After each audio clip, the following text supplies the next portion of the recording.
to Newsline. I'm Chola Pansanarula. Thank you very much for joining us. And we're coming live to you on NBT and NBT World. It's Monday, August the 13th of 2018. Let's take a look at today's headlines.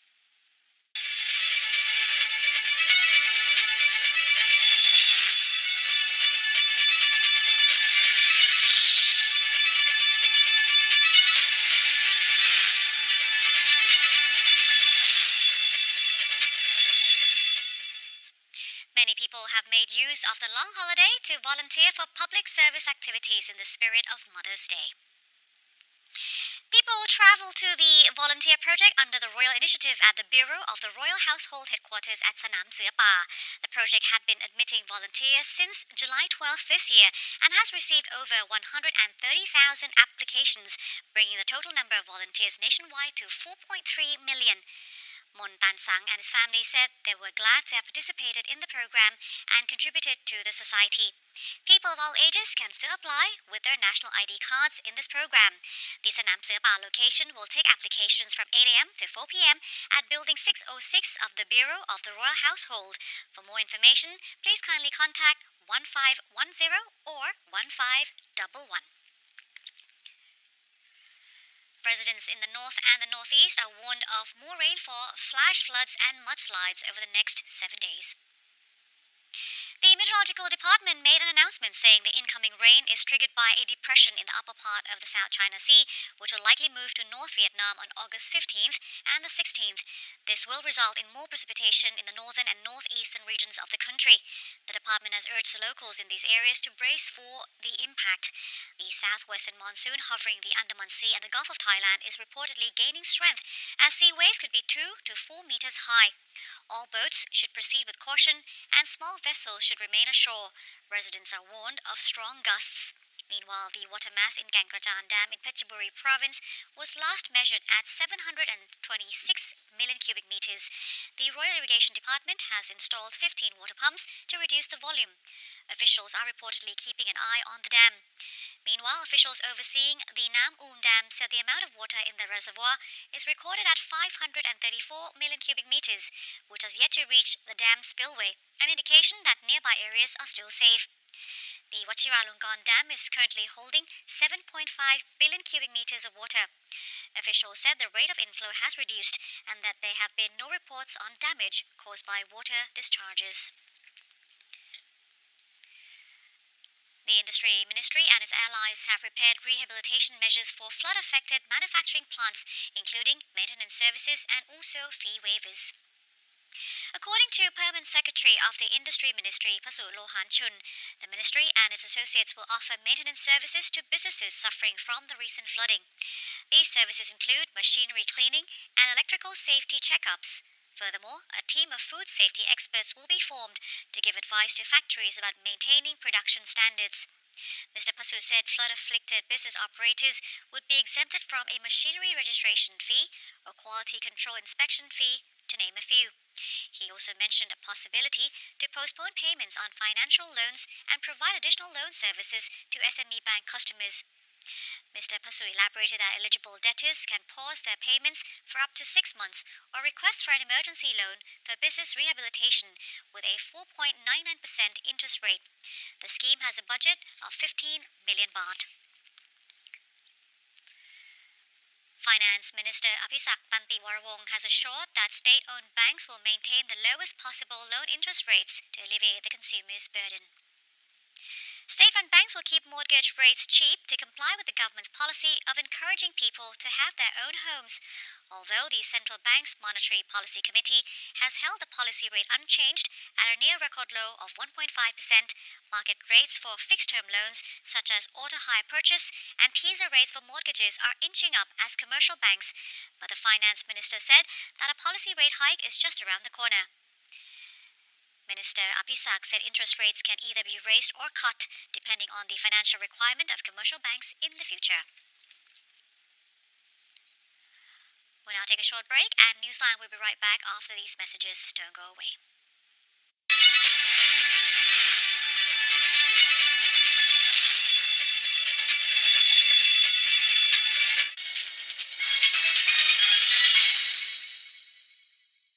Imagine a strategic location for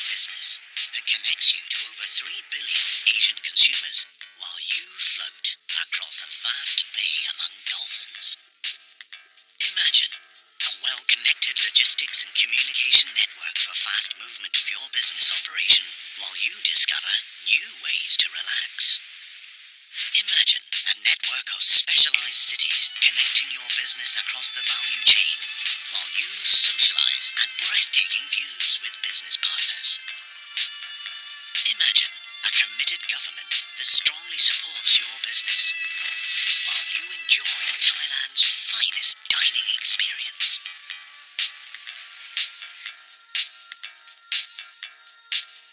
Imagine Thailand. Invest in Thailand.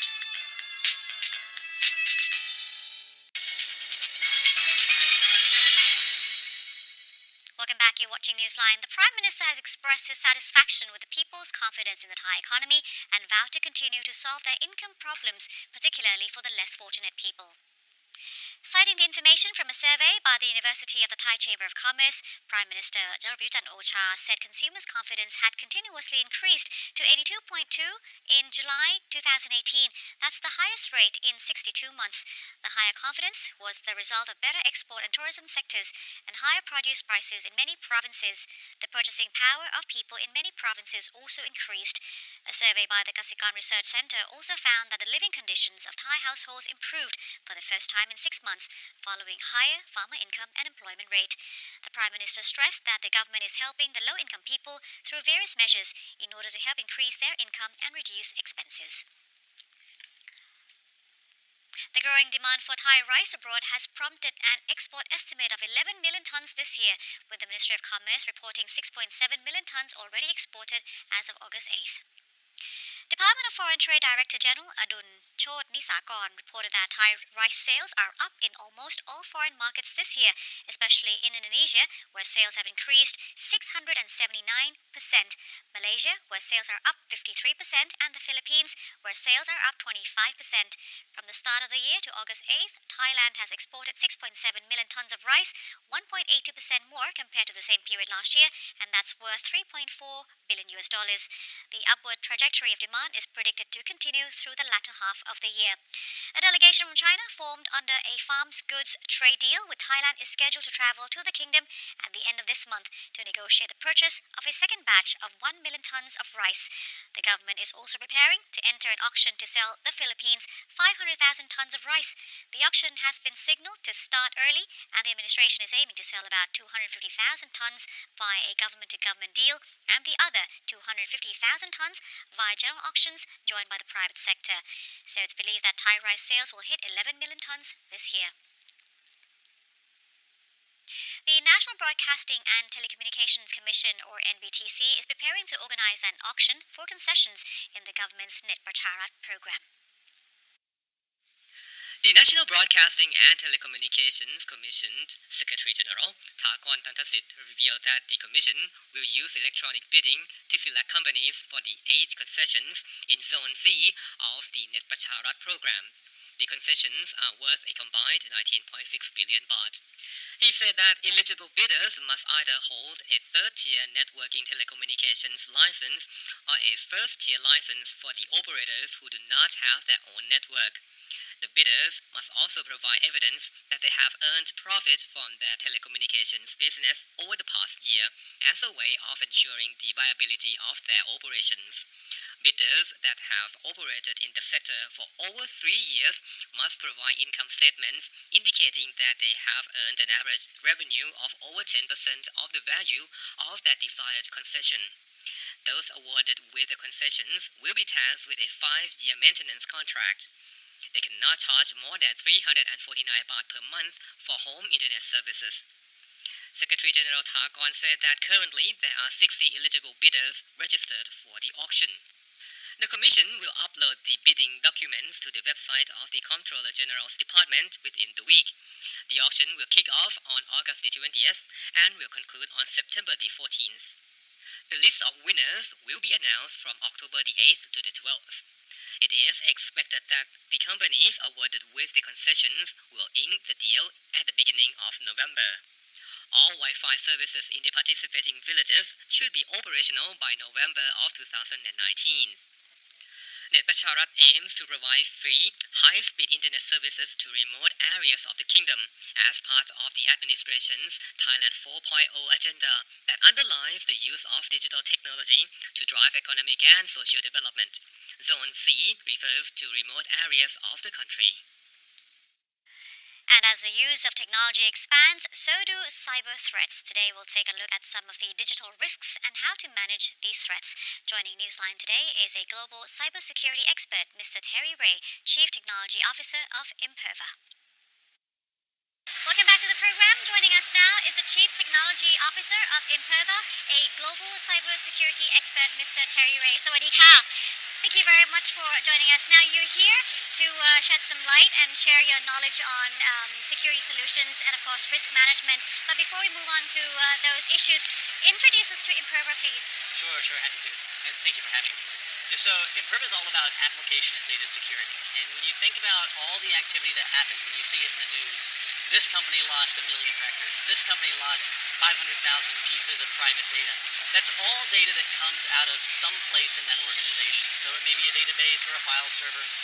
These are all things that Imperva helps solve. So it's one of the challenges that we're talking about a lot here at this event is how do you secure the digital transformation? As organizations go through this transformation from analog to a digital state, moving data from paper to some sort of file storage or digital storage, what do they do to secure that data? Data is really easy to get and collect because you can ask somebody for anything they need and they'll share it with you. But at the end of the day, you've got to secure that data. And that's what we see a big gap in. And that's where our business lies, is securing all that data that people have stored and making certain that access to that data through applications is also secure. What kind of cyber threats do companies need to worry about today? Well, exactly that effectively, right? Any way people can, bad people, I suppose, can get data, they'll work to get that data. I like to equate bad people like water. Water will take the path of least resistance. So if you've invested a lot of technology, a lot of money in technology that helps secure your network, then I'm not going to attack your network anymore. If you've invested to secure your laptops and servers, I'm not going to attack them anymore. If you haven't invested in securing your data, and you haven't invested in securing your applications, then those are natural points for me to target my attacks with. And that's what we see today, is we see attacks today targeting exactly that. Every attack you see will try to attack a web application first, and after that, they're going to work on the inside. It's the way we see it repetitive happening every single day. That's the way it works. So we see a lot of breaches. We hear terms like phishing, even hacking elections. That's obviously one of the cyber threats that we see as well. Yeah, we do. But the main breach that Imperva has seen and the impact on its customers, can you share with us some examples? Well, look, yeah, I can't talk about our customers in general, but I think in organizations, enterprises, and governments around the world, you've had breaches where just recently you had a breach in a particular country where lots of healthcare data was taken. Well, Britain, NHS? in Asia, right? Oh, in Asia. In Asia, we saw this breach happening where a lot of healthcare data was taken. So you can imagine a health organization is going to collect a vast amount of data about every single patient, about every single doctor. So what do you do to secure that data? And you look at there was a case in the United States where we had a breach of an organization called the Office of Personnel Management. This is the organization in the federal government in the U.S. that collects all data on people that are going to have top secret and classified clearance in an organization. Yet they lost fingerprints and all the private data around that. It's because traditionally what we see is we see organizations use the same tools and strategies and designs that they had 10 years ago, 15 years ago, and they try to apply them to the problems of today. And today the problems are vastly different. People are not being attacked in the way they did 10 or 15 years ago. So the strategies and designs, cybersecurity designs they had, that they used back in those days, simply doesn't apply today. So they've got to work with a new strategy around securing data specifically, and that's what we're seeing people fail to do. I see. So what do companies, let's say Thai businesses, need to do in order to be able to monitor suspicious activities and prevent the attack, from happening in the first place? The first step is just watch the data. You'd be surprised how many companies you go to today and ask them, do you have private data? And they say, yes, absolutely. And you say, do you know where that data is? And they roll their eyes a little and they think a little bit about it. And the question, the ultimate answer is, we know where our private data is. So do you know whether it's anywhere other than the places you know where it's at? We have no idea. It could have moved in many, many different places, but we don't know that. We just know it's definitely right there. Okay. So this is kind of the beginning of the problem, in that organizations fail to actually watch the data. They collect data, people access the data and spread the data, And it just means that organizations really don't have a handle on not only where their data is, but when people touch it, how they touch it, should they be touching it, is it a human, is it not a human? These are all questions that are basic questions, but organizations have a very difficult time answering because they're not actually taking that first step, which is watching the data. So they have to have this intelligence mindset. They do. Well, I mean, look, at the end of the day, you try to predict all the threats that can happen in your organization. And the reality is you can't predict every single way somebody's going to try to interact with all the different parts of your organization. So when you think about data, if you say, I don't really care who's going to touch my data. I don't care how they're going to touch my data. I need to simply monitor all of my data so that I can build a baseline, I can build a model for how all these people interact. And now, once I have the model, it doesn't matter to me if somebody accesses my data because I know whether they should or shouldn't be touching it because I've seen them do it before. The second they do it in a way they've never done it before, then I have an anomaly. And it helps me detect this without having to predict whether they should or shouldn't have. I'm just telling you they're doing something they've never done before. Let's go spend a little bit of time and figure out if that's something they should be doing in fact or not. But now I've got the alert, I've got the message that says this is something that's actionable that I can go and say and pay attention to. Okay, now this is about the business community. Let's take a look at the end users. From a recent fraud report that I saw, statistics have actually indicated that a lot of cases are originating from mobile devices, mobile applications, and of course, it has infiltrated social media as well. And I believe that a lot of customers have been tricked through the various breaches or the various thefts that could actually take place. So, can you comment on this and how, as an end user, we can protect ourselves? Well, look, I use Instagram. I use Facebook. My parents want to know what my kids are doing, right? So I use all that stuff. And I think the challenge as an end user is this balance between I want to share, I want to be part of the fun folks, I want to do all these things that I want to do, but how does this impact me from a security perspective? The fact is most end users, most people don't really consider the security aspects of it. The end user license agreement pops up, you don't read it, you click yes, and you move on about your business. Two things to go with that. The end user license agreement today that is delivered by the social media, empires, if you will, that are out there, is too complex. Nobody can understand it anyway. It's just legalese. It's legal language that nobody understands. So I might as well click OK because it doesn't make any sense to me anyway. They need to simplify their end user license agreement that says very clearly to a third grade level, if you will, this is what we're going to do with your data. Do you want us to or not? They've taken some steps after the latest debacle that happened. They've taken some steps where you now have some capacity to decide whether you want to share data or not with third parties or whatnot. That's the right step. But I think it needs to go quite a bit further where these types of organizations, need to make it much more clear what they're going to share, how they're going to share it, and try to educate end users that what you put in social media is with you probably for the rest of your life. So be very, very careful about what you put out there. And that's just personal education, and that's something that probably isn't going to get fixed in the short term. I'm gonna read more every time I see those clauses then. That's right. Mr. Terry, thank you very much for joining us today. Have a good one, Swadika.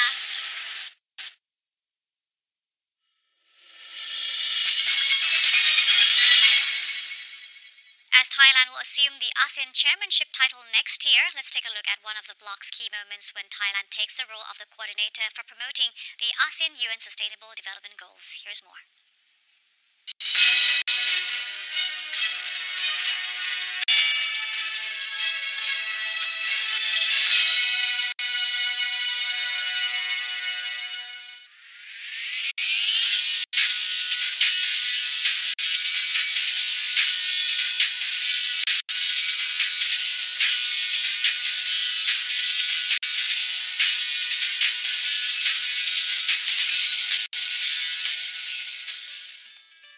At an unofficial ASEAN Foreign Ministerial meeting on February the 27th of 2016, which was the first gathering of foreign ministers from the 10 Southeast Asian nations since the establishment of the ASEAN community in 2015.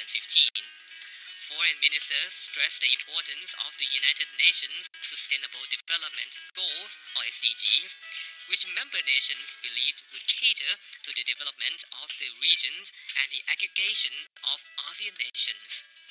The meeting agreed to appoint Thailand to coordinate ASEAN programs and activities related to the ASEAN Community Vision 2025 and the UN 2030 Sustainable Development Agenda, as well as promote the complementarities between ASEAN and other international organizations, namely the United Nations Economic and Social Commission for Asia and the Pacific, or UNSCAP, the United Nations Development Programme, or UNDP, and the United Nations Entity for Gender Equality and the Empowerment of Women.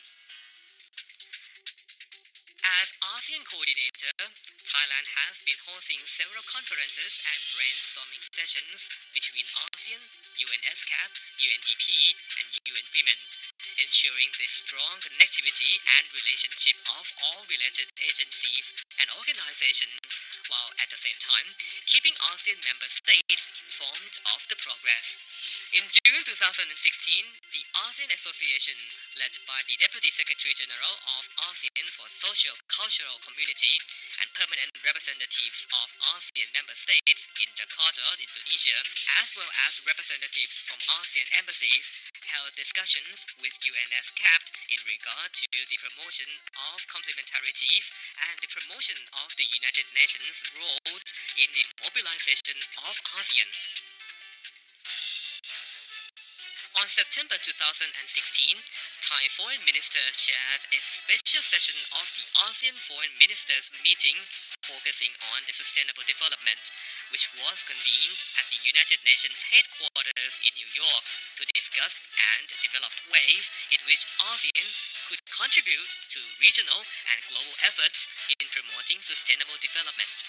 ASEAN member states and the UN expressed their willingness to work towards the ASEAN UN Plan of Action, particularly in reducing poverty and hunger, tackling inequalities, and promoting women's empowerment, fostering sustainable economic growth and equitable social development, including issues related to economic integration and connectivity, protecting the environment, sustainable management of resources, ensuring people's access of clean water and clean air, disaster risk reduction, minimizing adverse impact of climate change, and building effective institutions to achieve sustainable and inclusive development.